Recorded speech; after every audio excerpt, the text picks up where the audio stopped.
की दिल्लीत देखील विरोधकांकडून आता आक्रमक पवित्रा या मुद्द्यावर घेतला जातोय। हाती डॉक्टर बाबासाहेब आंबेडकरांचा फोटो घेत विरोधक एकवटलेले आहेत आणि अमित शहा यांच्या वक्तव्याचा निषेध व्यक्त केला जातोय। नेमका हाच मुद्दा आज विधिमंडळात सुद्धा गाजताना दिसतोय।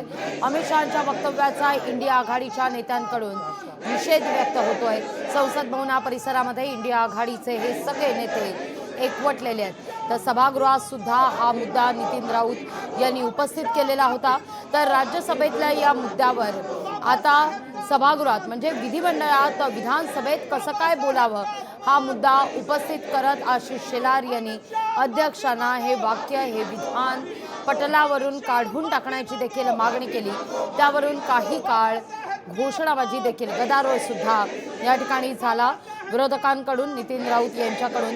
तर आव्हाड म्हणतात या नेमक्या मुद्द्यावर आंबेडकर नाव घेणं हे फॅशन आहे का असं वक्तव्य केलं जातं का, किंवा आंबेडकर हे आमच्या विचारांचे स्रोत आहेत आणि हे फॅशन नाही नाव घेणं तर पॅशन आहे अशा शब्दात जितेंद्र आव्हाड यांनी देखील सत्ताधाऱ्यांवर केंद्र सरकारवर हल्लाबोल केलेला आहे।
राज्यातल्या इंडिया आघाडीच्या खासदारांनी हा मुद्दा आता लावून धरलेला आहे। दिल्लीत वर्षा गायकवाड आपण पाहतो होतो जोरदार घोषणाबाजी करत अमित शहा यांनी माफी मागावी अशी मागणी आता जोर धरताना दिसते। इंडिया आघाडीचे नेते आता नेमक्या याच मुद्द्यावर दिल्लीत एकवटताना दिसत आहेत। लोकशाही मराठी ऐका, पहा, जागरूक रहा।